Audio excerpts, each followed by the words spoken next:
Bismillahirrahmanirrahim. Assalamualaikum warahmatullahi wabarakatuh. Wahai anak-anakku, murid-muridku yang senantiasa dirahmati oleh Allah SWT, marilah kita lanjutkan pelajaran kita, ngaji belajar murid. Kali ini kita membahas mengenai manusia, ruang, waktu, dan peristiwa. Manusia, ruang, waktu, dan peristiwa adalah satu kesatuan yang tidak mungkin dapat dipisahkan, di mana ruang membatasi kita untuk berada di satu tempat. Tidak mungkin kita di satu waktu berada di dua tempat, sedangkan waktu membatasi kita berapa lama kita dapat bertahan dalam hidup ini. Dimanapun kita berada, bila waktunya telah habis, kita pun akan habis. Dan juga peristiwa atau kejadian, di mana waktu berjalan dan di tempat atau di ruang manapun, kejadian atau peristiwa selalu mengiringi. Semisal bila kita bepergian 3 jam dengan bus, banyak yang mungkin kita jumpai dalam perjalanan. Di samping melintasi banyak desa, kecamatan, atau kabupaten, di tengah perjalanan dapat kita jumpai berbagai peristiwa. Misalnya pesta perkawinan, orang yang berkabung, pekerja yang memperbaiki jalan raya, dan seterusnya. Di banyak tempat, setiap waktu yang berjalan tentu akan banyak kejadian atau peristiwa yang terjadi. Demikianlah yang terjadi setiap saat pada semua orang. Bila kita mau mengenang tentang waktu dan kejadian serta tempat di mana kita berada. Mengenai waktu, tidak lepas kita dengan pembagian waktu yang telah berlalu atau dahulu, waktu yang sedang berlangsung atau sekarang, dan waktu yang akan terjadi atau berlangsung, yaitu nanti. Dahulu, sekarang, dan nanti adalah waktu yang selalu menemani kita dalam hidup ini. Bagi kita yang telah paham akan hal ini, maka kita akan dapat menyimpulkan bahwa masa lalu beserta kejadiannya adalah pelajaran, masa kini adalah kenyataan, dan masa yang akan datang adalah harapan. Peristiwa apapun yang terjadi di masa lalu, terutama peristiwa yang kita anggap buruk, selalu memberikan kenangan yang selalu membekas dalam ingatan kita. Dan tidak jarang, hal ini menimbulkan perasaan trauma bila mengenangnya.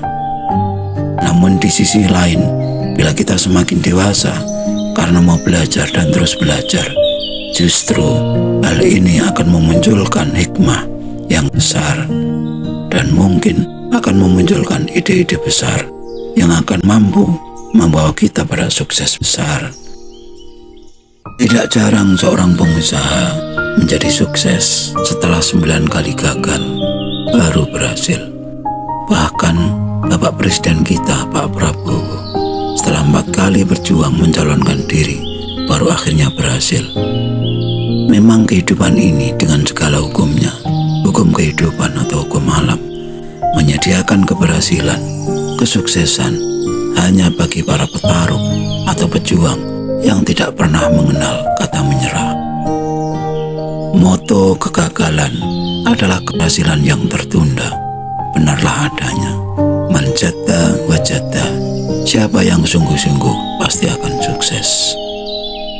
Rasanya mustahil seorang juara lari maraton sekali ikut lomba langsung menjadi juara. Dibutuhkan keikutsertaan berkali-kali sebagai jam terbang untuk akhirnya menjadi juara.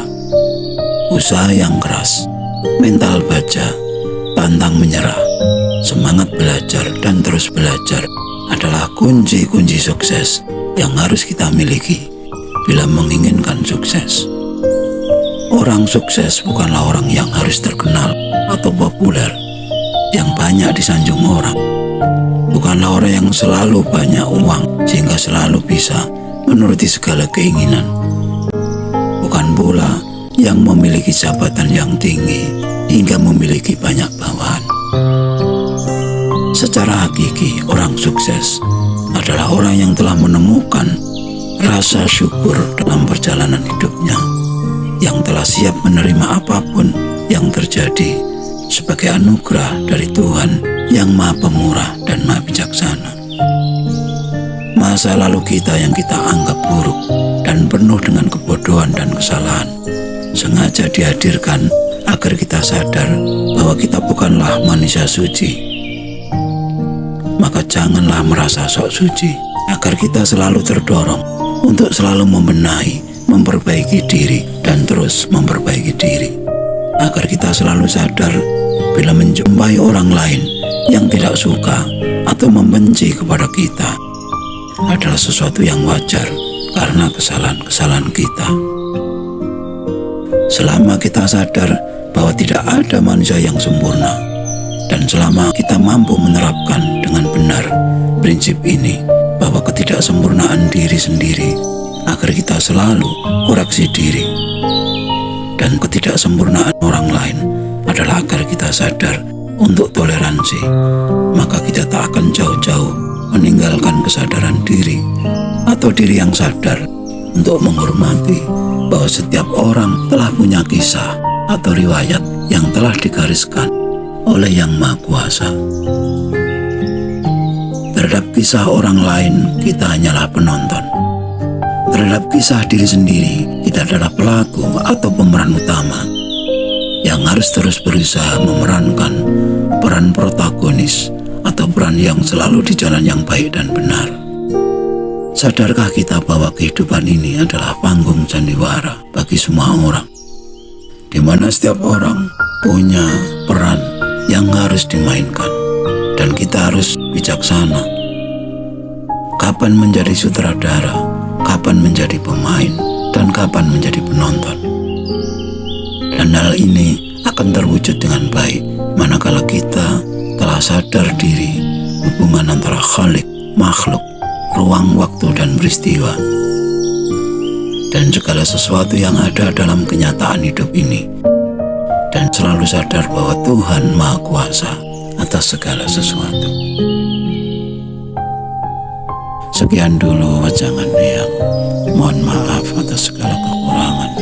Semoga selalu bermanfaat, dan marilah berdoa bersama. Ya Allah, mudahkanlah jalan pengabdian kami kepadamu. Amin, amin, amin, ya Rabbal Alamin. Wassalamualaikum warahmatullahi wabarakatuh.